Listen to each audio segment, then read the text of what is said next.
비즈니스의 세계는 전쟁 혹은 노름과 매우 비슷하다. 상대에게 내가 가진 패를 보여주거나 예의 바른 행동으로 일관되게 대해서는 절대 안 되는 곳이다. 그리고 그런 교활하고 잔인한 세상에서 현명하고 선한 것만이 절대 최선은 아니다. 성공하기 위해 지난 수십 년간을 쉼없이 달려오며 얻게 된 하나의 확신은 얼마나 독하게 변화시켜 그릇을 키울 수 있는가에 따라 내가 올라갈 수 있는 성공의 수준과 크기가 정해진다는 사실이었습니다. 그 중에서도 가장 통제하기 힘든 것이 바로 본능인데, 제가 처음 캐나다에 와 저를 가장 힘들게 했던 본능 중에 하나는 제 안에 뿌리 깊게 박혀있던 한국인들의 최대 미덕인 겸손이었고, 특히나 사람을 처음 만나거나 소개받았을 때 본능적으로 고개를 숙여 인사하는 버릇은 이들에겐 겸손이 아니라 자신들에게 스스로 낮춰지려는 지극히 소심한 자세로 이해되었고, 더욱이는 영화 서투른 동양인을 무시하는 도구로도 이용하기까지 했습니다. 몇 번의 굴욕적인 경험이 있었음에도 그 쓸데없는 겸손의 본능은 좀처럼 고쳐지지 않았고, 수차례 결심해도 태어나면서부터 강제 주입된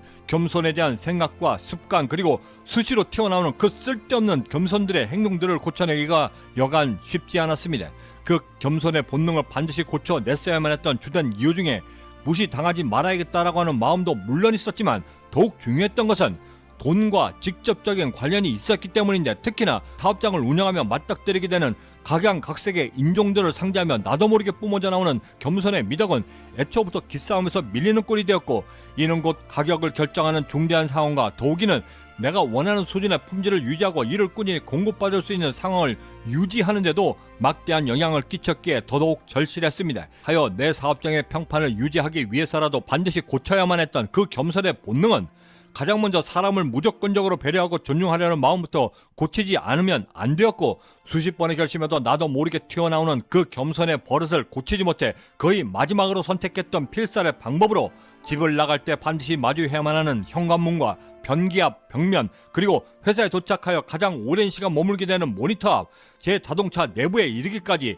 겸손은 주접이다. 너는 여기서 나가는 순간부터 지배자가 된다라고 하는 문구들을 도배해두고 출근하며 근무하며 차로 이동하며, 특히나 사람을 만나기 전 모든 미팅과 거래처와의 만남 전에 수백 번을 소리내어 큰 소리로 되뇌며 강제 주입하기 시작했고, 그렇게 세뇌된 저의 태도는 조금씩 변해 당당함을 넘어 약간의 뻔뻔함까지도 갖출 수 있게 되었고, 그동안 저를 대했던 여러 인종의 사람들이 오히려 얼마나 겁이 많고 소심했던 사람이었는가를 깨닫고는 어이없는 웃음을 짓기까지 했습니다. 다운타운에 있던 저의 매장에 자주 방문했던 근처 캐나다 포스트 여자 사장님이 한 분 계셨습니다.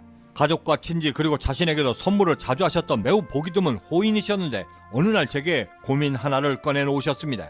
약 1년 전 지금의 캐나다 포스트를 인수하면서 당시 일했던 백인 여성 직원이 간곡히 부탁하여 같이 승계하여 일하기 시작했고, 약 몇 개월 전부터 창고에 넣어뒀던 우표들이 뭉치채 없어지며 CCTV를 달아 녹화하기 시작했는데, 같이 일했던 그 백인 여직원이 몇백 달러나 되는 우표를 하루에도 몇 번씩 들락거리며 뭉치채로 들고 나가는 것을 보고 이를 추궁하니, 자신은 그런 적이 없다라고 발뺌을 녹화된 영상을 보이자 그때서야 인정을 했고, 이번엔 그냥 넘어갈 테니 두 번 다시 그러지 말라라고 경고를 주었지만, 또 다른 방법으로 회사 물건과 돈에 손대기 시작하며 막대한 손해를 끼치고 있어 속도 속이지만 어찌해야 할지 몰라 고민이 깊다라고 말씀하셨습니다.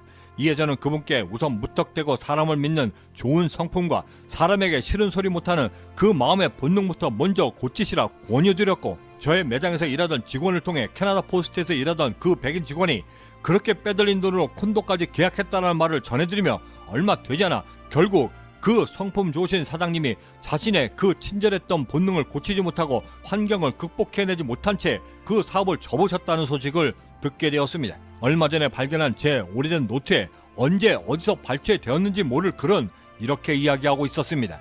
현명하고 선한 것만이 절대 최선은 아니다. 간혹 어리석게 보여야 할 때도 물론 있어야 하지만, 그때는 반드시 교활한 전략이 숨겨져 있을 때 가능한 것이다. 순한 마음을 절대 들키지 말라.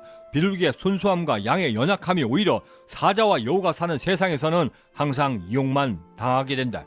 마음이 좋은 사람은 늘 속는다. 세상은 착한 사람 편에 서기보다는 오히려 악한 사람의 손을 먼저 들어주는 경우도 허다하다는 사실을 절대 잊지 말라. 권력과 돈은 항상 집요한 자를 무척이나 좋아한다. 속임을 당하는 것도 알고 있으면 덜 불안하다. 세상에서 가장 어리석은 사람은 항상 똑같은 속임수에 계속해서 당하는 사람이다.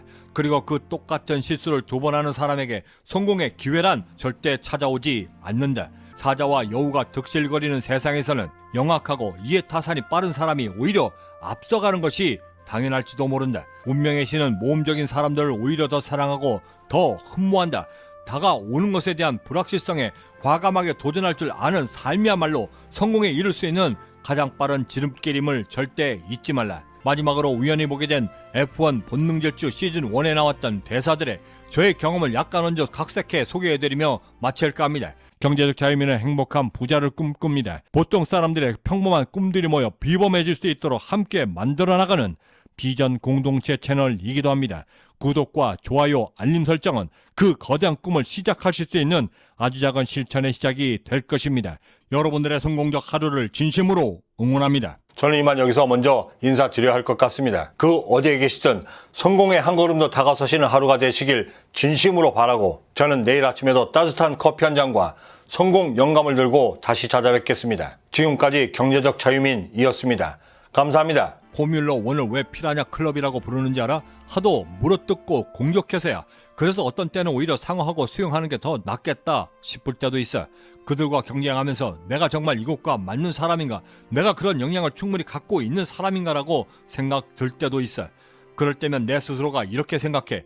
드라이버가 두려움을 느낀다면 그땐 은퇴해야지. 시속 300km가 넘는 괴물을 운전하면서 제정신으로 운전할 수는 절대 없는 거야. 빛보다도 빠른 전투기를 보는 조종사의 그런 정신력이 반드시 필요하고, 그것이 있어야 할 자리가 바로 이곳이야. 스포츠 자체가 쉽지 않고 승리하는 것은 더더욱이나 쉽지 않아. 그래서 승리하는 것이 그만한 자격이 충분히 있어야 하기 때문에 엄청난 거지. 앞을 봐, 응? 내일을 바라보기에도 오늘은 너무나 짧아. 스포츠든 인생이든 어느 정도 실력을 쌓기 위해서는 본인이 충분히 단호해져야만 해. 하지만 인생이란 게 원래 그런 거잖아. 다른 사람들이 날 따라잡게 그냥 놔두면 본인 스스로 뒤처지게 된다는 것은 당연한 거야. 실수 없이는 아무것도 배울 수 없어. 오늘 4위 했다라고 절대 실망하지 마. 오히려 더 자랑스러워해야지. 더 강해질 수 있는 기회니까.